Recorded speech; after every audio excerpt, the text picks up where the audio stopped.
Well, hello guys. I'm just trying to actually extricate my palms, which are hugely sweaty, based on the fact that we've got a tremendous group of guests, a tremendous group in the panel, but good old Google's letting us down at the moment. But welcome, welcome, welcome to Successfully Social with an absolutely extraordinary panel of guests this week, and possibly some guests that are going to be disappearing and coming back in by the look of it. But we have in alphabetical order, because everyone's so brilliant, I couldn't think of another way of doing this. But we have Cara Brookins. Welcome, Cara, from good old Arkansas. Yay! Thank you. Great to be here. Good to see you. Clarissa Silva from New York, I believe, Clarissa. Yay, Clarissa.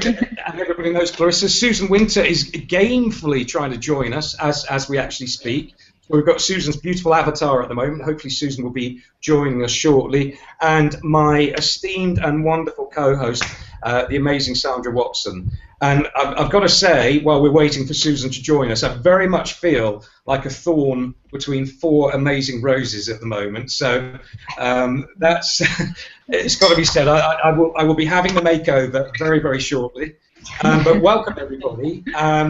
So tonight's topic is very much about leadership from the stance of four absolutely incredible guests. And welcome, guys. How is everybody? Great. Great. Wonderful. Except for that damn Google. Okay. Brilliant stuff. Well, as I say, guys, it's really good to see you. I'm really honoured that you've actually joined Successfully Social. What can I say? We've got people who, amongst us, amongst the panel, we've got authors. All of you have written books and blog posts and some amazing content. We've got speakers. We've got creators of game shows with Clarissa, and I'll ask you more about that a little bit later, as well as the behavioural scientist element there, Clarissa. And as I say, Susan's still trying to come in. So I think what I'm going to get everybody to do, and for those of you that don't know me, my name's Sean Mahon. Those of you that perhaps are a bit more perceptive will recognise the dulcet UK tones at the moment, so I'm from the other side of the pond. But really, really privileged to have everybody here. And I'm going to ask each guest to tell us a little bit about themselves. I'm going to start in reverse order. So Clarissa, can you tell us a little bit about yourself for those of you those in the audience that may not know you? Perhaps a couple of minutes about what's floating your boat at the moment and what are the exciting projects that you're actually doing? Thank you so much, Sean and Sandra, and it's a pleasure to join Cara and Susan. So I am a behavioral scientist and clinician, and I have practiced in infectious disease for the last 17 years, and different facets of clinical care and patient care. Mm-hmm. And now I'm currently transitioning from my healthcare career to a much more entrepreneurial career. It's kind of like I'm now living what I wanted to do 11 years ago. Fantastic. So I created a tongue-in-cheek blog called You're Just a Dumbass. And it's really what I thought of as public science. I wanted everyone to have access to cognitive behavioral techniques to help them establish, positive and healthy relationships. So I decided to re-engineer some of the cognitive behavioral techniques and interventions that were, that normally would take about 90 days to institute. I re-engineered the behavior modification model on the blog so that people would have solutions for problems based on how people are now currently searching. So the semantic search is, why am I dating idiots? Why are women crazy? Why are men assholes? So people were searching based on getting a solution. So I started writing based on semantic search. So that. And is that working for you, Clarissa? Because that does seem to be what wisdom and the wise people are saying. Tailor your posts, tailor your content to semantic search. So I'm guessing that's working for you. And I did say Susan, didn't I? I meant Clarissa. My apologies. No worries. No, absolutely. Because everything I'm doing now is so far from my academic career and my career in medicine. It's in healthcare. It's really about where society is going and what society is doing. You know, I think we have to be current with what's modern and you know, just like in any industry, right? Patients will search based on symptoms and what they're feeling. So when you're experiencing something, you're not going to be like, wow, I think I have tendinitis. Let me type in tendinitis. You're going to say, my tendons are aching and I have swelling in my leg, right? You know, you're not going to be basing it on, gee, you know, it's not going to be a single term. It's going to be, you know, a long string term. But what I thought about when I created this 2.5 years ago was it has to be edgy. It has to be something that's going to draw your attention. So you're just a dumbass is going to draw your attention. My posts, I started by telling stories of my dating life and what it's like to be in New York while you're dating. So I would title the post on the most ridiculous things. Like, you know, one guy approached me, and the end of the story is his bucket list is to have sex with a Brazilian woman. So I titled "Sex with a Brazilian Woman." I got hits for 3 months based on that search term. Well, and I've got to say I'm really sorry about sending that to you. I'm really sorry about that, but it was me. I confess everything at the moment. And that's amazing. Do you know what? Despite the laughter, Clarissa, what I did notice when I went on You Are Just a Dumbass is you've got some amazing content there, but it's not dry. You package it in a really accessible way. It's funny, but it also means something. So, you know, I'm getting to know you now, but I'm not being deferential about that. It actually does engage. So we obviously we're here to talk about leadership, but just very quickly on that one point, what is it that you've done specifically, do you think, that makes it so engaging? Because I thought it was brilliant.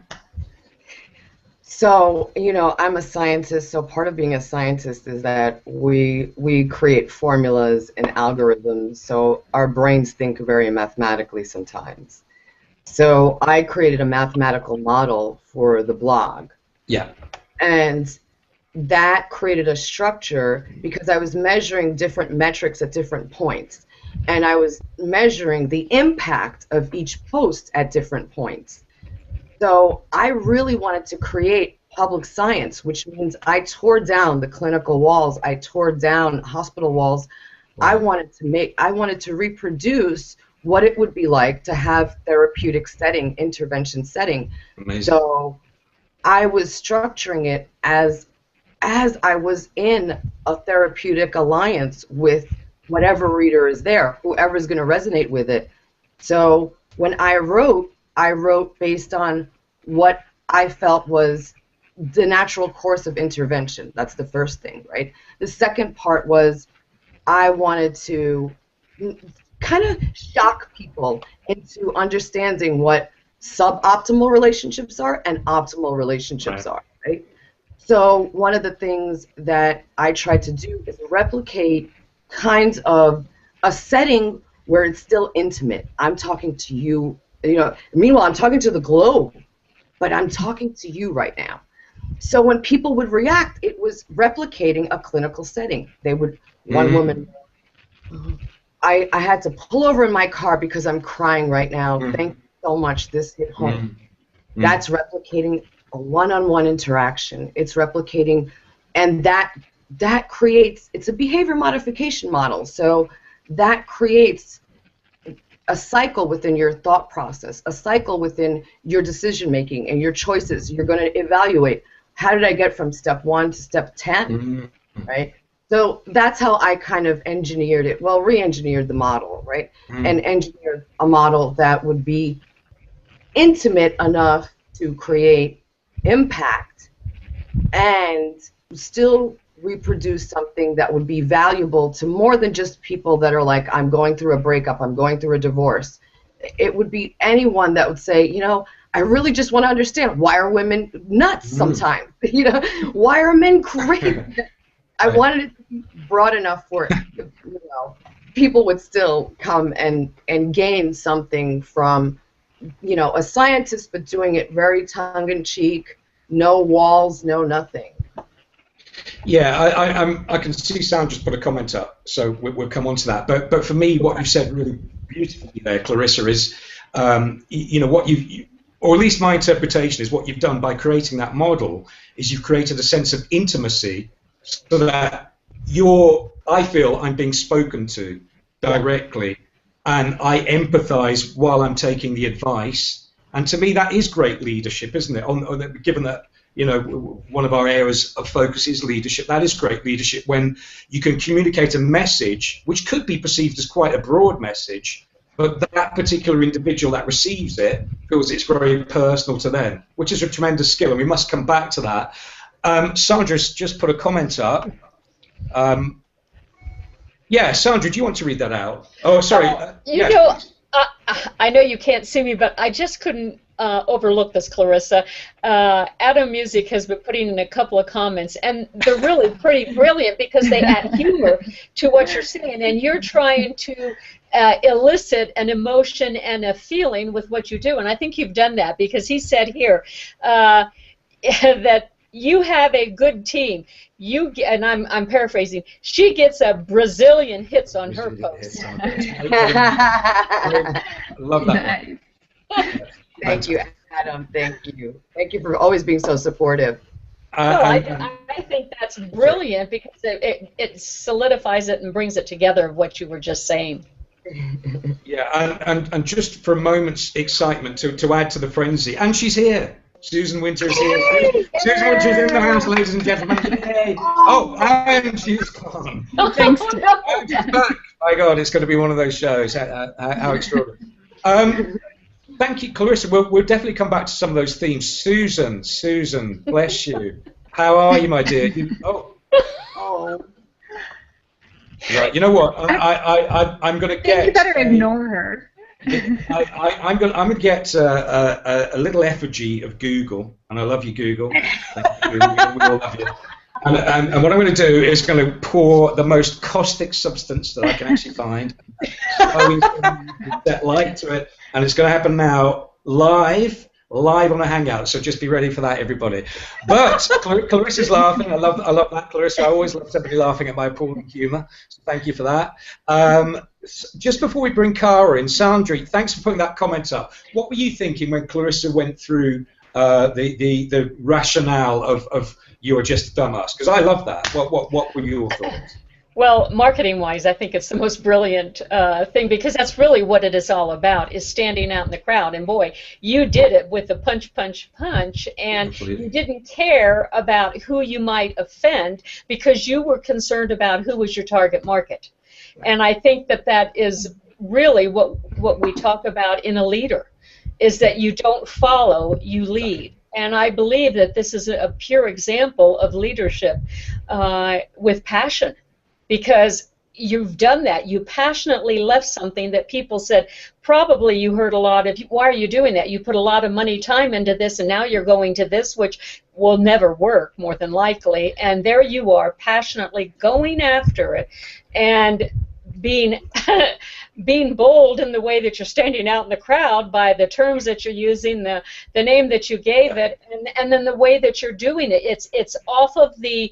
It's not in what you call academia structure, but yet it's academia tools.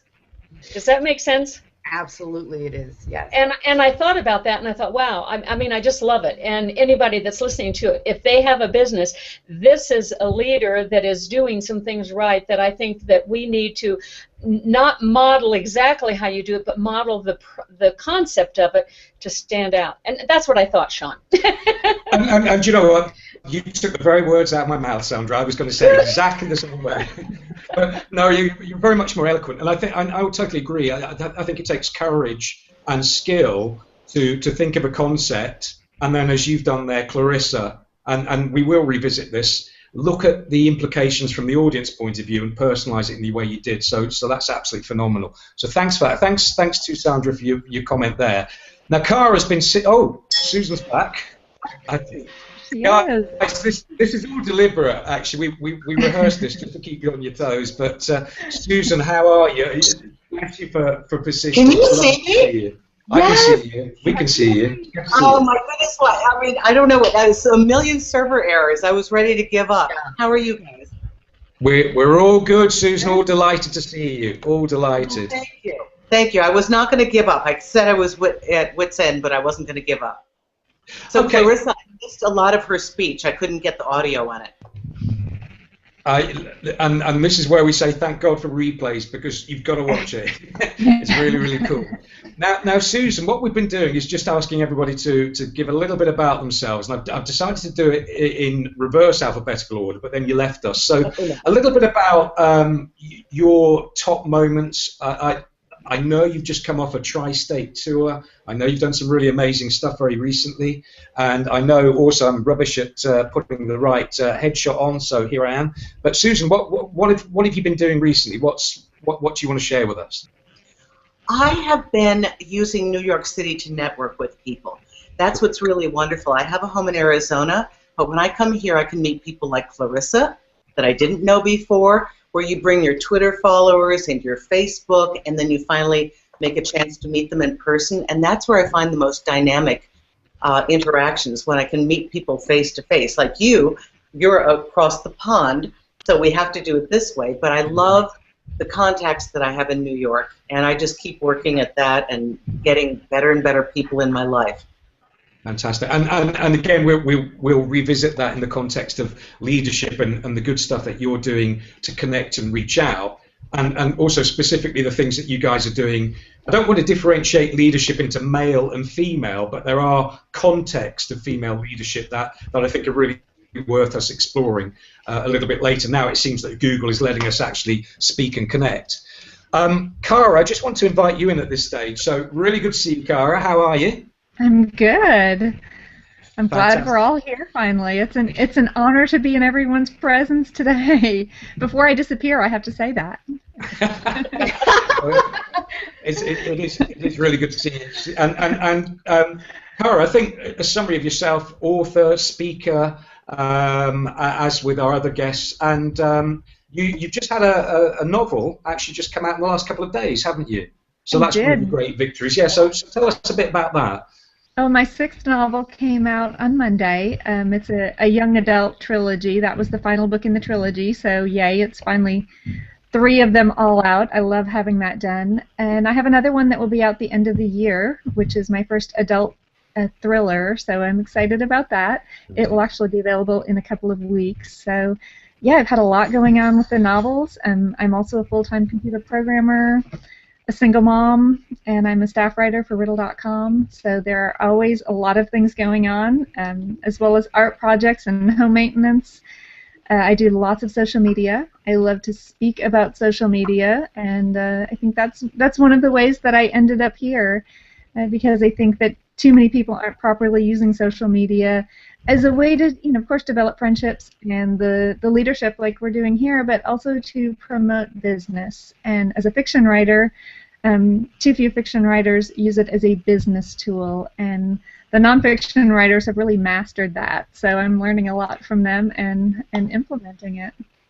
Yeah, that's a really good point. Again, something I actually had on my list of questions that I wanted to ask all of you a little bit later. Are we doing enough in terms of using social media to communicate the message? And perhaps we can presume that we are. And what can, I'm trying to formulate the question, but what can we do in terms of,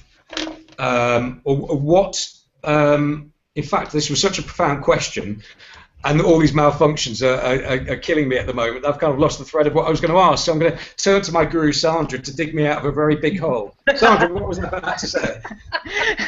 Well, that's good. I can't even. Susan, can you help me read his mind? Oh, yes. Yes.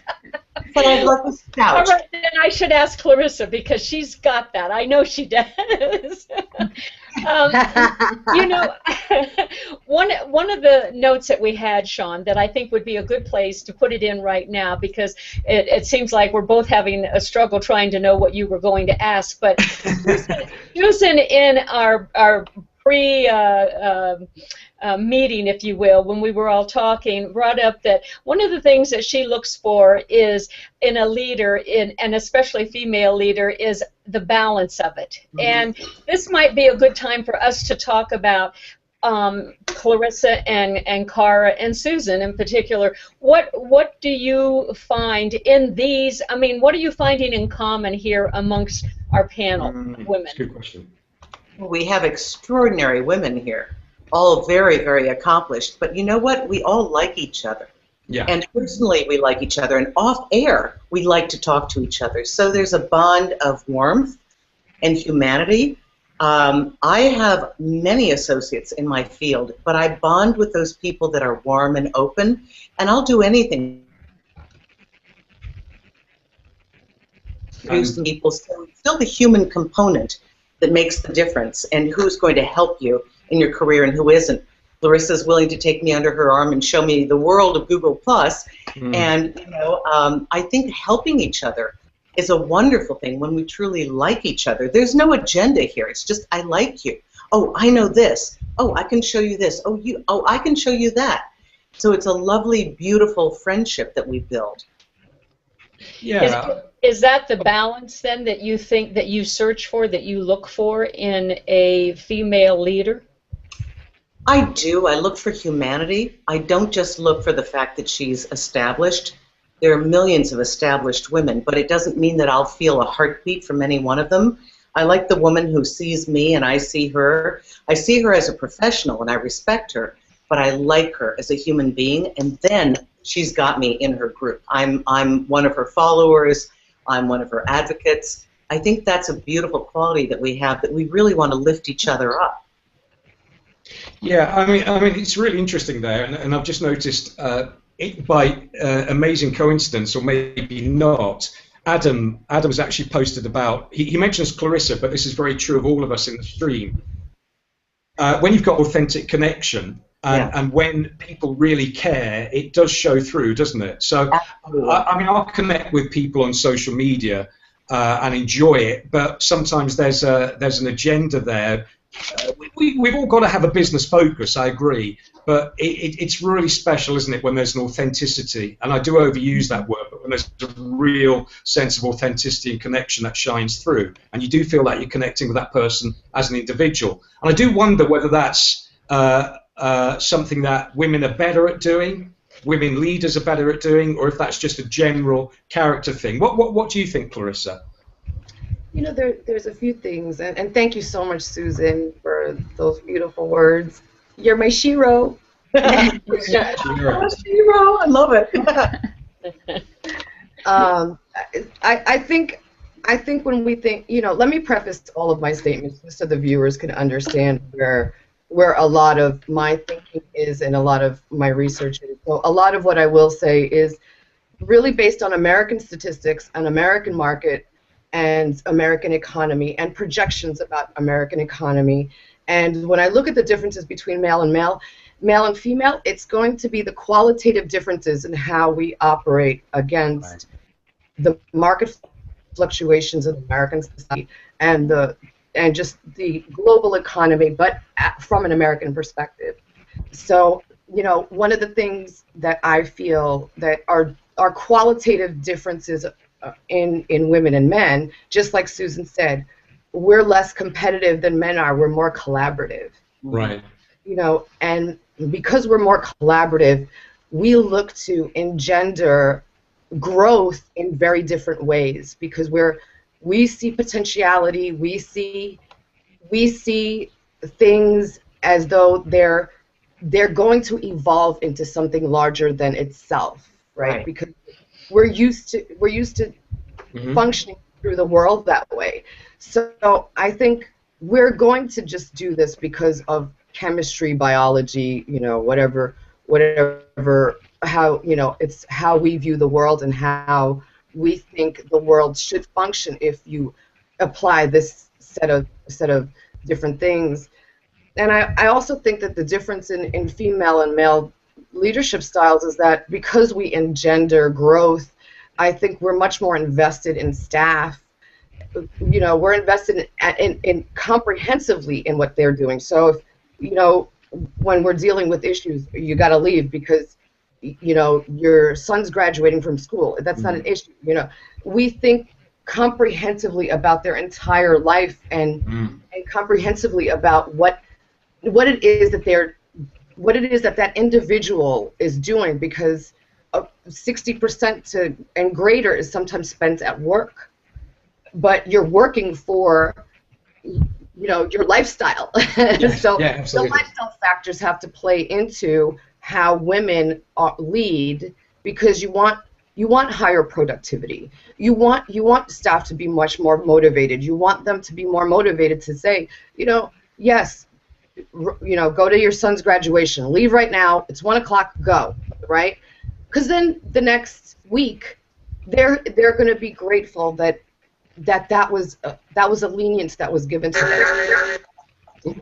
So women, the way we lead, it does foster a lot more productivity. It fosters that investment. It's like my blog. It's that intimate relationship with your staff, because they are investing in your idea, your concept, so we fail to see how much women leverage across the economy in general, I love that. Some of the threads that I'm picking up from that, and to reflect some of your words back, Clarissa. So we've got investment in people, investment across the economy. There's that connection. There's that holistic capability of a woman leader, perhaps, to bring lots of disparate chunks of information together and assemble that into a very effective style of leadership. My question, and I'm curious what you think on this, is there are shades of grey, I guess. So you've probably got archetypes at both ends, male and female, and then you've got people crossing over in the middle somewhere. So you've got guys that have got quite a lot of the intuitive as well as focused leadership, and women perhaps maybe in the past you felt they had to compete in the boardroom and maybe assumed certain characteristics that eschewed their femininity. So before I perhaps bring Cara in and Susan in and Sandra, what are your views on that? Do you think there are shades of grey, or is it that black and white? Well, I think as a scientist that, practiced in infectious disease, and we look at different facets, gender, sex, race, SES across different disease spectrum, across disease expression, and I'm going to use that as a framework for what I feel about just how we're going in society. I think that there's a fluidity in gender roles that are occurring. I think that I don't think we have to fight. I don't think as a woman I have to be more masculine. I think I'm achieving my dreams. I'm pursuing a goal. I'm not operating from, well, I got to cut his neck, I got to cut their throat, I got to do this. Indeed, yeah. Right? And men don't have to feel like, oh, let me go through this emotional intelligence course. I can get better. You just listen, right? You just, look, dude, I only have one kid. This is a big day. That project's going to be there tomorrow. The kid's thing is not going to be there tomorrow. Don't you think? I think what you brought out, Clarissa, is really good. What I have found, and what I think is true, is that in the female leader, or one who is secure in themselves, that they're not concerned about what the other person is doing or not doing. It really is all about me, what I am trying to achieve, and how I can help you become better also. Because if I help you get better at what you're doing, then I'm achieving my goal, which is part of that nurturing of the female psyche. Wrong or not? Sorry, I spoke over you at the end. So that was a question. That was a question to Clarissa, wasn't it? But so Clarissa, would you agree with what Sandra said there, or? Oh, absolutely, absolutely. Because don't you see that everyone, look at the women here on the group. These three women, all of them are concerned about each other, and yet you can feel and you can hear the strength in each one of them as they talk. Now, Cara so far hasn't been able to share some of her stories. I was just going to bring that in. One question based on what you've just heard, Cara, and recognising you've just had one novel out. Don Bruns, by the way, is Don. If I've not pronounced your surname properly, forgive me. It's just me being a UK guy, so I'm not blessed with that sort of thing. But Don's in the stream, and he just asked about your other two books that are coming out. But taking a step back from that, given what Clarissa's just said about the nature of female leadership, and then thinking of the publishing industry. Do you think women are well represented in publishing and writing? And if they are, what do women bring to the party particularly? Well, women are really well represented as readers. You know, constantly you speak to any man and they'll say, "Oh, my wife is a big reader. My wife is a big reader," and women are, you know, are very representative there. Now, in the writing community, it depends on the genre. Of course, in romance, you know, you have it really heavily towards female writers, but when you get into mystery and thriller writers, and I've been more in the thriller and mystery writer community, it is primarily men.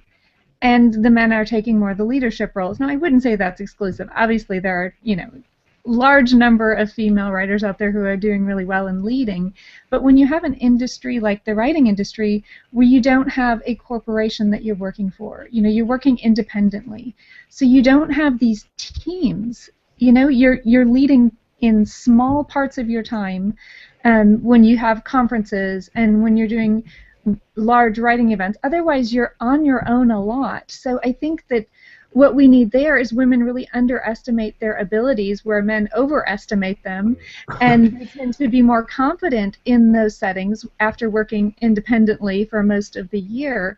So what we need to do as women in that type of a setting is to kind of leverage that, you know, that nurturing and circle building that we have, and to build those strong circles so that we can help promote one another. Right. And I don't see as much of that in the writing community as we need. And part of it's because, I mean, we're obviously a bit introverted. If we're, you know, sitting alone with a computer all day in our house writing, most writers tend, especially fiction writers, I think, tend to be introverts. So, you know, we really fail at that a lot. And that's where, you know, with social media, you mentioned before, I think the question you meant to ask earlier was about social media and how we can leverage it better, and I think that's it. I think that we're all jumping into this and doing it as individuals. You know, we have our individual Twitter account, and we have our individual Google and Facebook and all of these accounts, and things like this right here, where we're joining together in our social media endeavors. I think this is the type of answer where we're creating these communities. And that, you know, that's what I'd like to see moving forward, and particularly in the writing community, because, you know, I don't have that group under me. It's a different type of leadership. Yeah, and you're absolutely right. That was exactly the question I was going to ask. I thought so, yeah. Read my mind perfectly.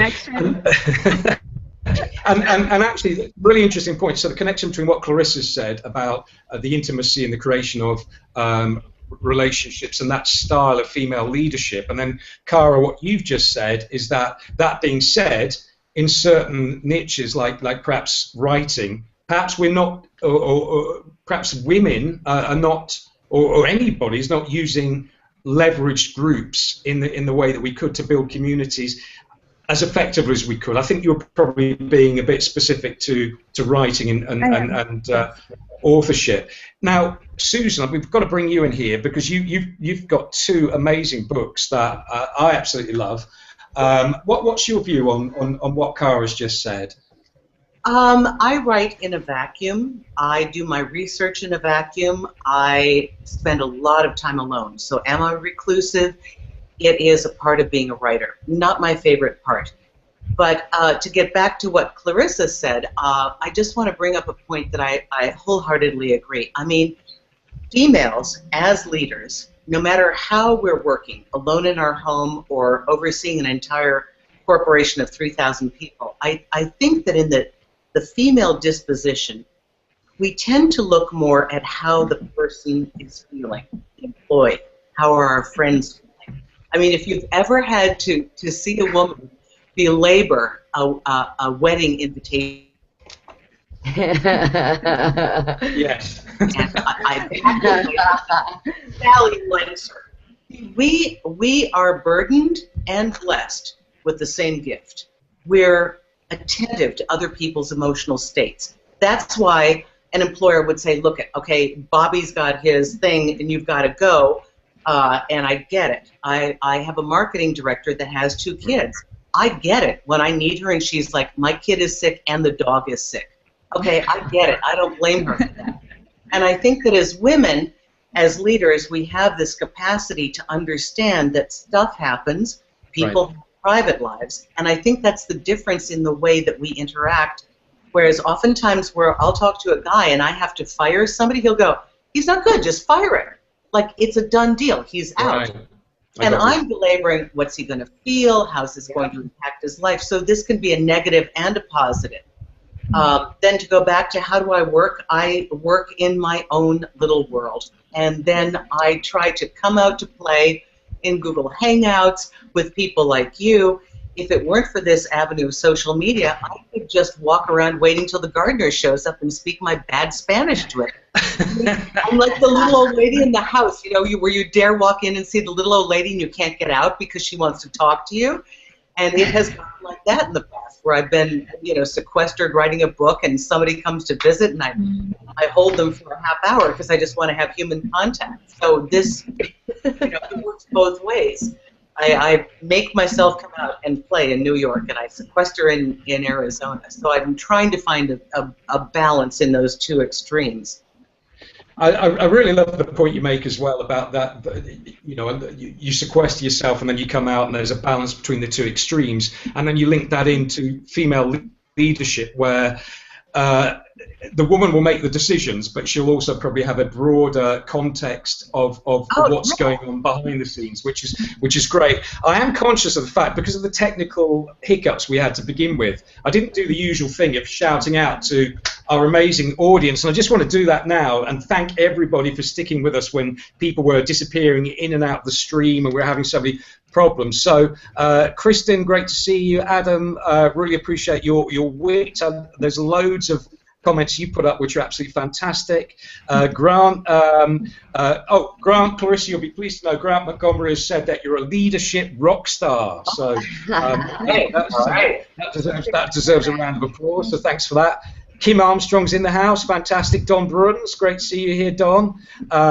Manny, full swoon at the geek speak, Clarissa. Full swoon at the geek speak. So, Manny, I'm sure that's your inimitable style. It's great to see you here. Paolo, good to see you. Tanya, Tony, fantastic to see so many people. Forgive me for not putting the comment tracker on earlier. That was malfunctioning as well, so we've had some real problems here. So, back to the stream. Sandra, your thoughts.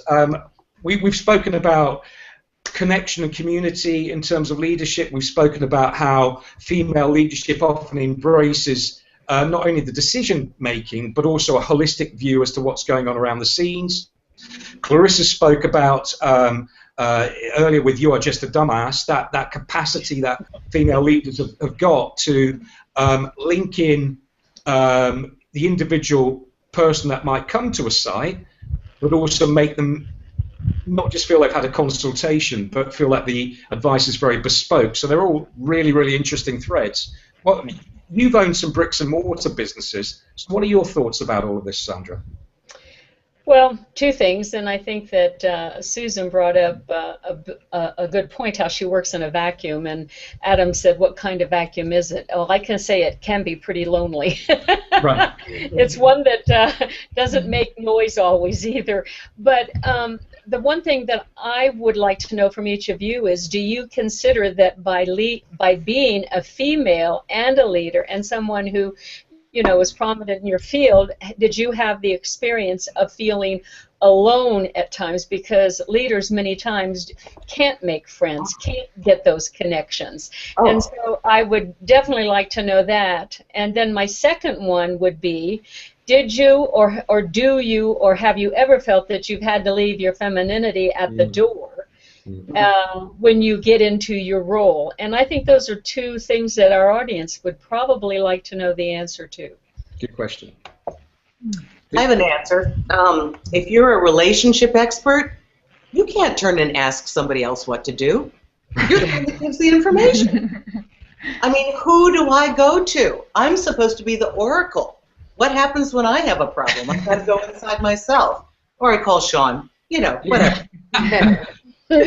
And the second part, this is a new career for me. It's only 15 years old, but when I was in corporate life, I had to leave my femininity aside because it was a time period, Sandra and everybody else, where beige fingernail polish, the bowl haircut, and being a woman was a detriment to being intelligent and capable. So I had to be a neutral gender, female-ish, that functioned like a man. But in my current career, it doesn't matter what my gender is. Did you find it difficult then when you left that environment to get back to your femininity, so to speak, and to embrace that differently? Oh, I couldn't wait to grow my hair.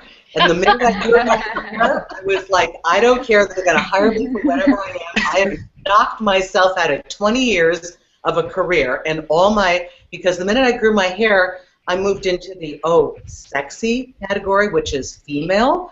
And as long as I had the beige fingernail polish and the collars up to here and the skirts down to my mid-thigh, they didn't really notice I was a female. But yeah, I had to just blow it and leave it all behind me and then start a new path. And I decided to be myself. Whoever wants to buy that they're welcome. But I decided my integrity and my authenticity was more important. Wow, I mean that's really powerful and really surprising actually for me from the other side of the pond, where I kind of I've always felt you guys are far more ahead of.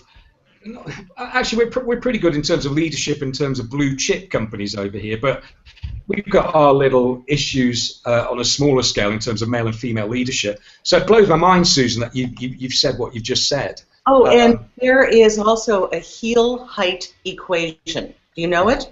Wow. Okay. 2 inches or 4 inches? Okay. The gals with the highest heels have the lowest paying jobs, and the partners and the CEOs have baby heels. It means like less feminine, less sexy. It's just the way it is. You can tell a woman's job position by the height of her heel.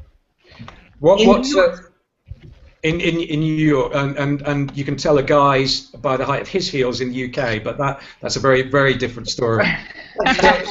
So Cara, what are your thoughts on all of this? You've been listening very patiently.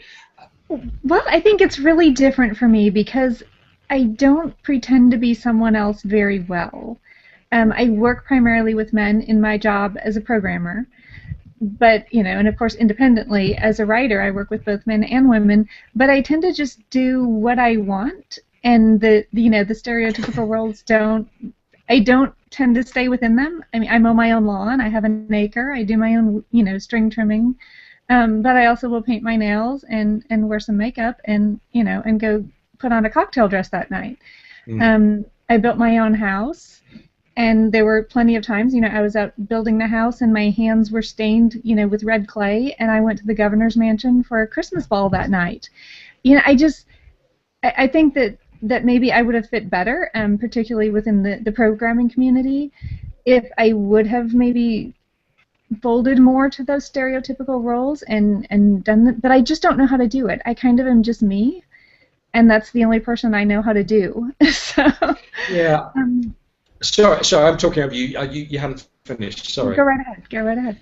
Well, I was really excited about this, and I'm going to throw this open to the panel. Isn't that the essence of really what we're talking about? In that sentence, I don't know how to be someone other than myself, to paraphrase you, Cara. Surely, at the end of the day, leadership, if we're going to be somebody that inspires, it's just about being you, isn't it? Not pretending to be anyone that you're not. And that transposes gender. But I also have to say that the best leaders I've worked for, and I'm not just saying this because of the panel, have tended to be female leaders. So, Clarissa, what do you think about this? Is it about just being who we are, or is it more than that? I think I absolutely agree with Cara. I think we always have to be true to ourselves, right? But, I think throughout my career, I've been constantly called a trailblazer. Because unfortunately, I would still see underrepresentation across almost anything I did. Grad school, every job, I would still see underrepresentation. I'm developing a tech startup, and out of grad school now, 15 years plus, whatever it is, and right. And again, when I'm in the rooms with engineers and technologists, again, I find myself that 1% in the room. So, really? Oh, absolutely. So what I learned early on in my life is that the right conditions won't always exist. Okay. You'll have to create them. With everything that you're doing, you're going to have to not pay attention to what you don't have. You're going to want to create things because you're creating solutions, right? We're looking at problems and addressing solutions with our ideas. So because that's our idea and that's unique, I don't know that we always kind of need to have, you know, a team of people that have already done it, because they're not going to be able to do what you do, because as Kara said, you're you. What you're creating is all based on what your whole experience is. It's not, okay, I picked up a textbook and I know how to assemble electrical circuitry, right? And it sounds like somebody's trying to do that just now on the But yeah, sorry, I did interrupt you because I could hear some feedback but what you're saying is fascinating to me, because you dig deep, Clarissa, to do what you've done from an innovative point of view. But I'm shocked that you actually said sometimes you did feel, I don't know if you still do, but there was a point when you still felt like the 1% in the room. So what did you do, or what do you do to deal with that? Or do you just forget it now because you've created such a mass of quality output? You know, I think part of being a trailblazer is that you're opening opportunity, you're setting a stage for other women, other men. You're setting a stage for someone that has the same potential, or they're striving to achieve something that you want, right? Because at the end of the day, I think we're all very unique in what we're doing, right? Yeah. Sure. So you have to create a consciousness to get what you want out of what you're doing in life, right? Okay. So I'm very solutions oriented. I'm very results driven. I'm going to, you know, when people ask me, you know, are you competitive? And I have to say, I am absolutely not. I have a standard of excellence that I perform under, and I try to exceed that level, right? That's what drives me. So it doesn't matter. I don't. You know what I mean? Because if I look for role models, if I look for models that currently exist, if I look for things, that may delay your dreams. That may delay what your fantastic idea, your fantastic patent, your fantastic invention may not see the light of day for 20 years by the time you get to find the role models that you want and, you know, cultivate the environment that you need. You don't need to cultivate anything. You just have to cultivate in yourself that this is something that it is a solution, and you just have to delete out a few things out of your mind. When you hear no, can't, won't, don't, delete those words out of your vocabulary. I don't think I've ever heard them my entire life, because I'm creating solutions. Telling me no and can't and won't, you're creating a problem.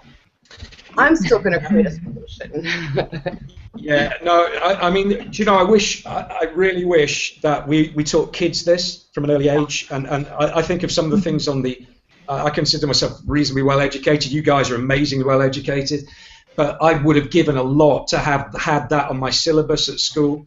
Those words, you know, don't create the problem, create the solution. Now, I know all four of you, and I include Sandra in here, I know all four of you are very solutions oriented, just because of what I know about you, and it's so powerful, isn't it? It sounds like a truism, but if we're waiting, Clarissa, as you said, for the role model, that model really may never turn up, or maybe we're our own role model. We are the one. Yes. Yeah. That's embrace it. Yes. Yeah, absolutely.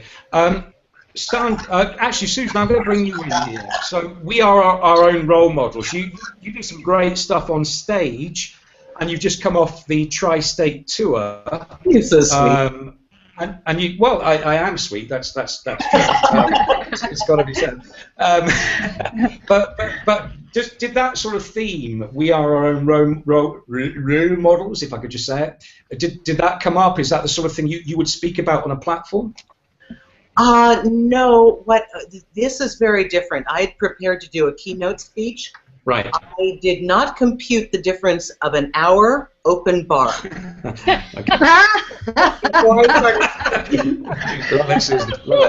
to be honest, I had a massive learning curve. So I'm walking around my apartment, not seeing my friends, not leaving my house, talking to myself. People across the street thought I was nuts. And then when I get there, I see the eyes glazed over. They're looking, and I'm like, okay, they will. So I had to completely abandon my speech and get interactive, and how are you, and what's up with this, and just change everything. Okay, so that's what I learned. Let's see, role model. Okay, I'll go back to a leadership thing. Right. I don't expect anybody to ever read my work, trust my words, or even acknowledge me if I am not who I say I am, and my thoughts, my actions, and my ideas are a reflection of what I write. Otherwise, I'm nonsense. So to kind of piggyback off Kara's being authentic and being herself, for me, if I want somebody to take benefit from my counseling, I have to be the embodiment of everything I speak about. Okay. I have to live that. So that is a form of internal leadership as well, isn't it? We can't. I know some people that I would never respect as coaches or leaders because they're not congruent, and I kind of get the sense as I'm listening to them that they don't exemplify the behaviour that they want to instill in others. So congruence is quite important. Cara, what do you think of congruence? You've done some amazing things. Yeah, I mean, of course, the authenticity and stuff that we're talking about here, absolutely. I saw a school bus pass, and my son was supposed to get off of it, and he didn't, so I kind of lost my train of thought, so sorry about that. I'm calculating, okay, where's my kid now? I normally pick him up from school and didn't since I'm here, so... I guess to paraphrase the question, no, not at all. It's a bit of a big question, but I mean, again, it's a theme that's a big question. That's the wrong way of putting it. But what came out for me from Susan was that you said, I think, Susan, you've got to exemplify what you're trying to represent. Well, you've got to be the thing that you believe in. That's why people will want to work with you. That's why people will want your services. You've got to believe not only in yourself, as Clarissa said, but you've got to really organically be that thing that you talk about. We all know how to make a good presentation. Helped our character, our integrity, our authenticity, our honesty. Then our product or service is really worth nothing. You learn everything. You walk in. When I see a secretary, I don't even have to meet the boss. Right. I know the person that hired her from her. I walked out of a cardiologist's office because I didn't like the secretary. And I told her honestly, I said, I don't want to meet him. I don't like you. You're nasty. and that is both funny but very, very, very common, I think, isn't it? That we pick up these vibes from people, not just through what they do, but through their associations. I've got to pull up, and I would have pulled up more comments, guys. There's been a huge amount of comments in the stream, but we are having some technical problems, as you're probably aware of. But I can just pull up one from Grant just now, he says, hopefully. And I'm pressing like mad, but it's not coming up. So, no, it's not going to happen, is it? Grant, I'll read it. Grant's just actually said, in fact, it's just totally disappeared. But Grant, I think what you were saying. Can you put it on, because I can't. Never mind. He just said it right after I typed it. Okay.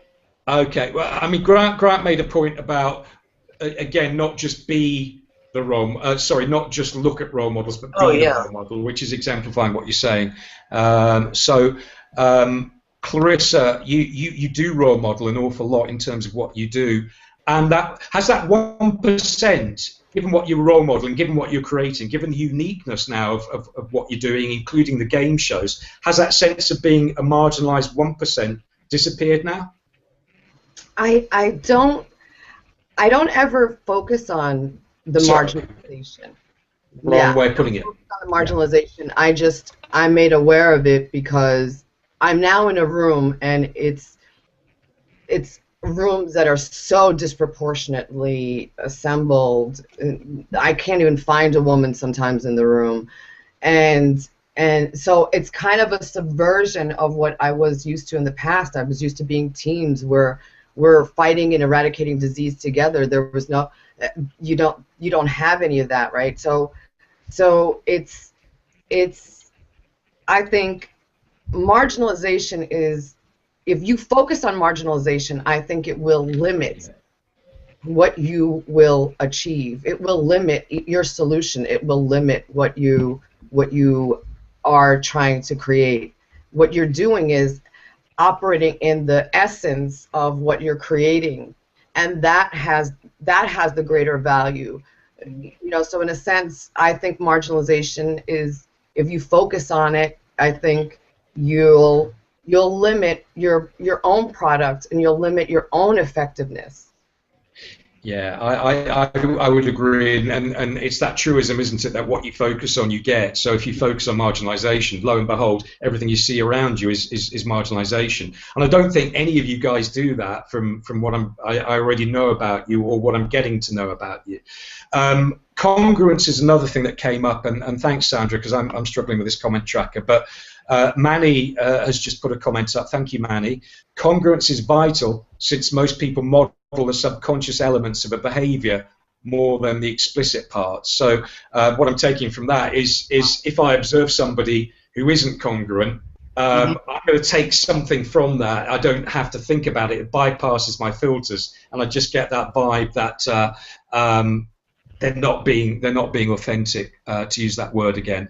And and that's Susan's example of, you walk into an office, and you can judge a person by their secretary, perhaps, because it's not, it's a lack of congruence.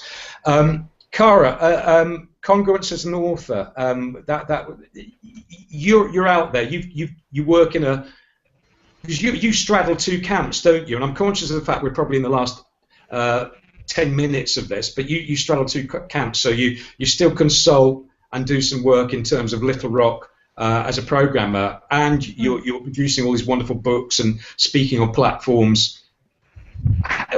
Where do you see our discussion currently? We're talking about congruence and authenticity. How do you stand on that?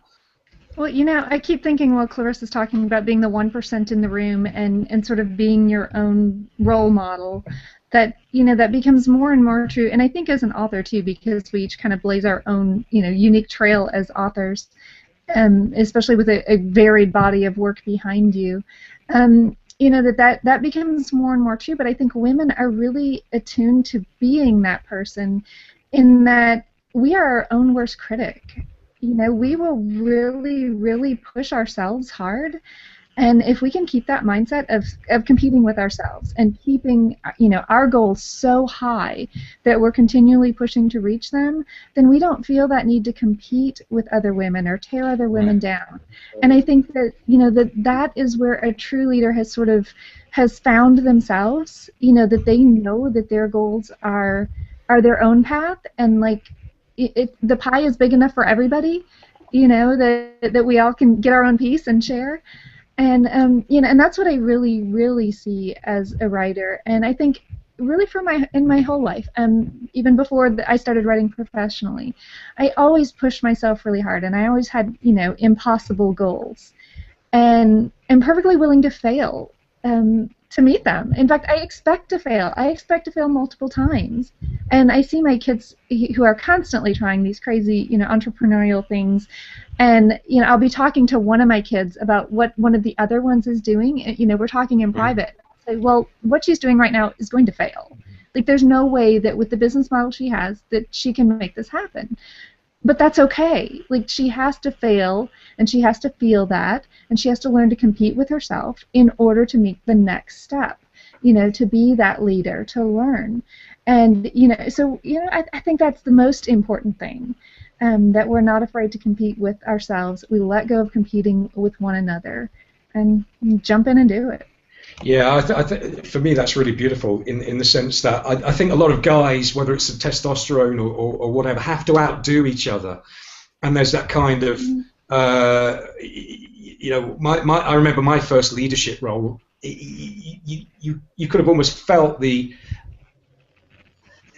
was support in the room amongst the group of managers, but there was also a desire to outdo one another, much like if we were in a ring, and we were bear baiting or something like that. And I do get the sense from what you guys are saying that your only competition is with yourselves and being better than you were the day before. And I think that's something certainly a lot of guys, and I'm not talking against guys, and let's face it, there are millions of really good guy leaders, but I think that's something women do exquisitely well for me.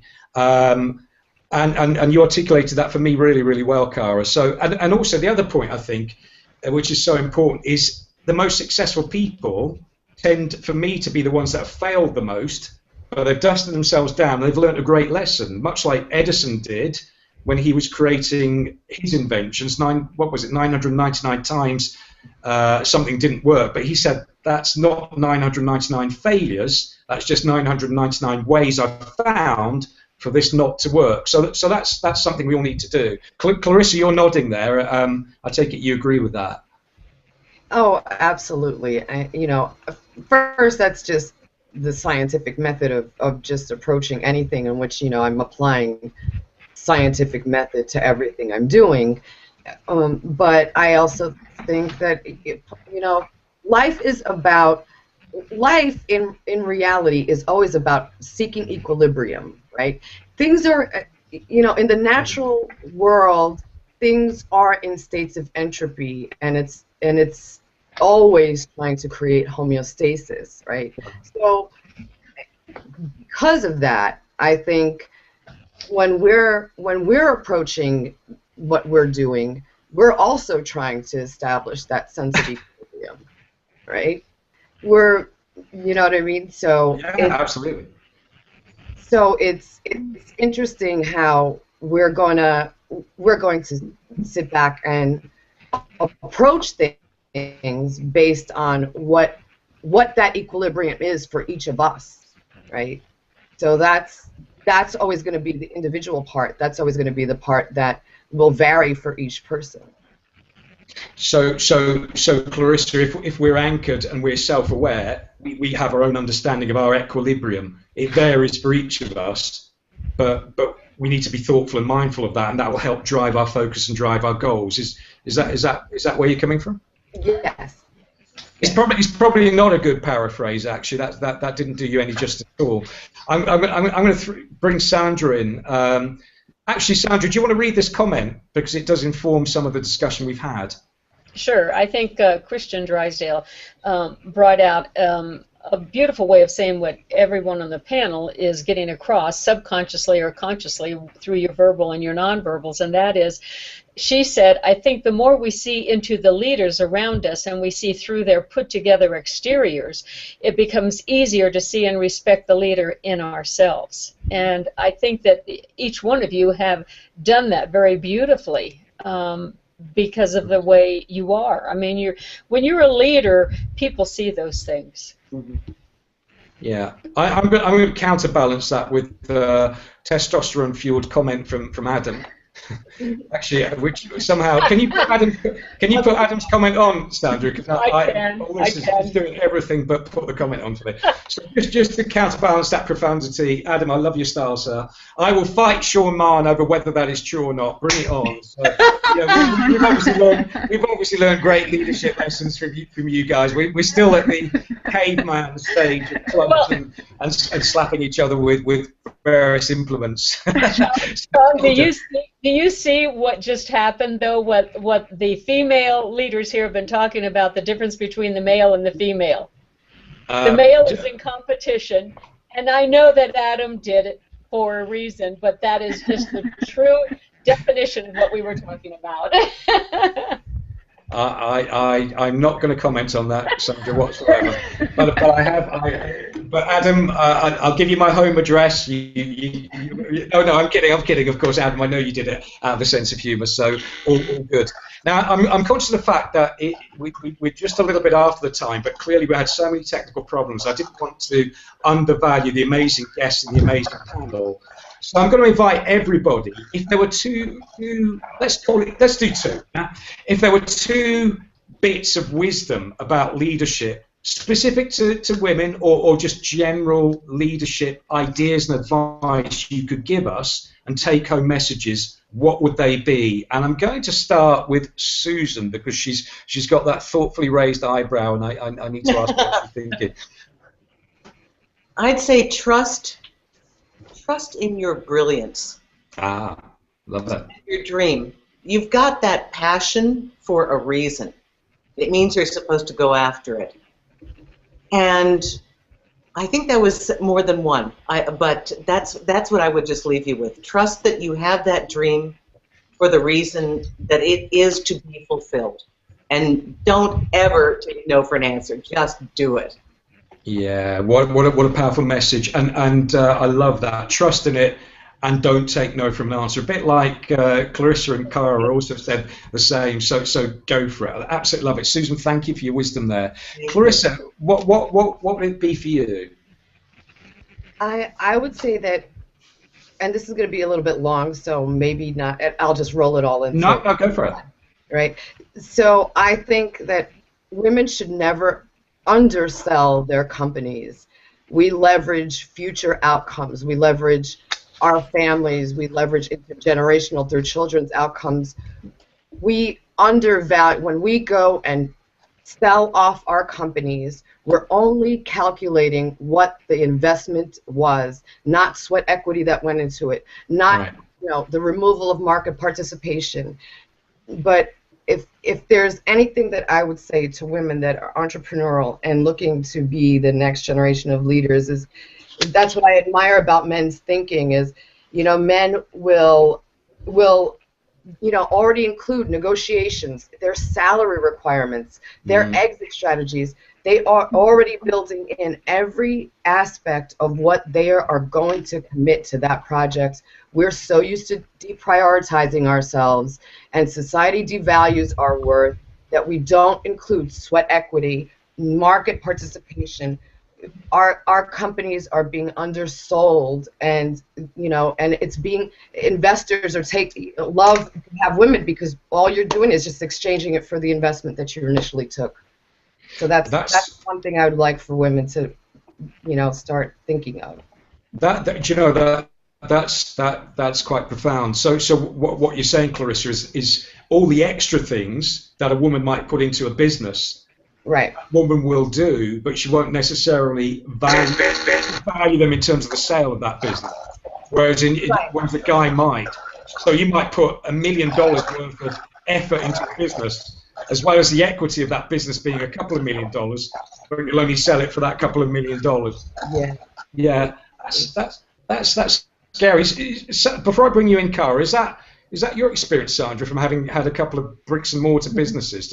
Does that resonate with you? Well, it resonates. Excuse me. That's what happens. That's not my true nature. I'm one that no, you're not going to do that to me.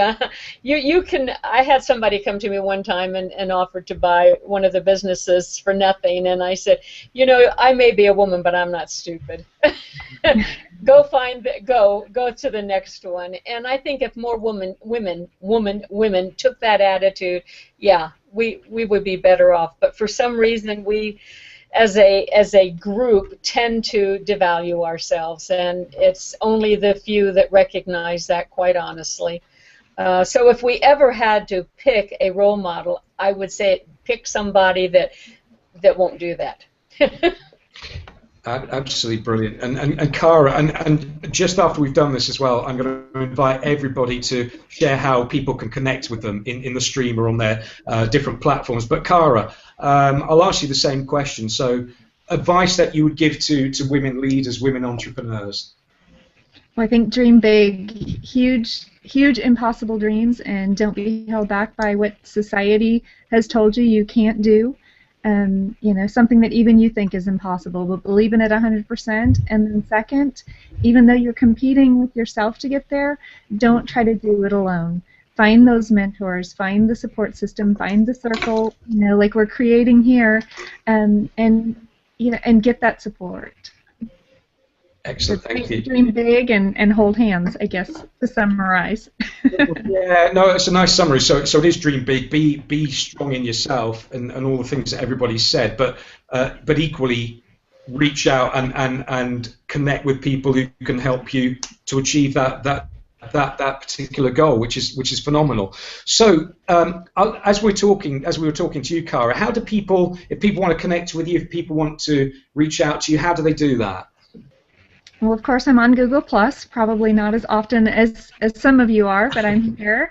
And Facebook, I have a website that is my name, carabrookins.com, and I'm on Twitter at @cmbrookins. In fact, Twitter is my primary place to hang out. Excellent. Thank you so much. That's brilliant. Clarissa, I know you've got awesome profiles, so I almost don't need to ask that question, but just out of parity, I will ask you that question. Where can people reach you? Where's your preferred place to be reached?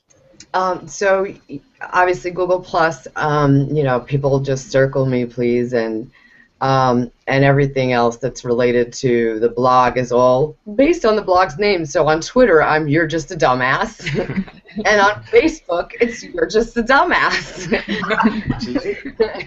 and the blog itself is you'rejustadumbass.com. Call me sensitive, but there's a perhaps I misunderstood you.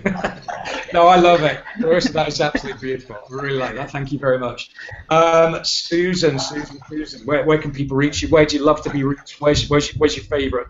My webpage, it's susanwinter.net. Yeah. And up in the right-hand corner is my Facebook, Twitter, LinkedIn, Google+, whatever you want. Please, the more personal, the better. I like to get to know who you are so I can help you, you know? And all of you have helped us tonight. And apologies, or maybe Google should be apologizing with regard to make them apologize. Awful. I mean, Google, what are you doing? What are you doing? Clarissa, you've got to sort them out next time you go to their office. Yeah. You've got to get a bit of a snap. Sandra, my esteemed co-host, I'm gonna ask you the same question. What's your parting thought?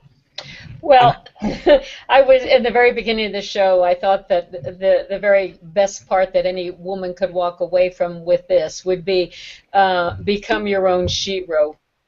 I love it. I just think, I think that could be a sign you could put on your desk and use all the time. I love it. And for me, I mean, aside from the fact that it's blindingly obvious, I've enjoyed hanging out with everybody today. I think what I've learned from this is that you don't compromise the quality of your leadership by not feeling a desire to compete and push everyone down. In fact, you're a far stronger leader when, if there's any competing, it's an internal competition with your best of your best. And actually, your best of Tuesday can be improved upon Wednesday, and how satisfying that is, rather than feel that need for an arm wrestle with a guy across the room in the boardroom. That's old style leadership, and that's not what you guys have spoken about. So to all of our audience, to everybody that's commented, it wasn't because of the amazing comments we've had, but we have had issues with the comment tracker and issues with G+ tonight. Thanks for sticking with us. Thank you to my amazing panel, absolutely amazing. And we'll see you all next time on Successfully Social. So many thanks, guys. Thanks to the panel. Thank you, everyone. Take care, guys. Bye for now. Bye-bye. Thank you.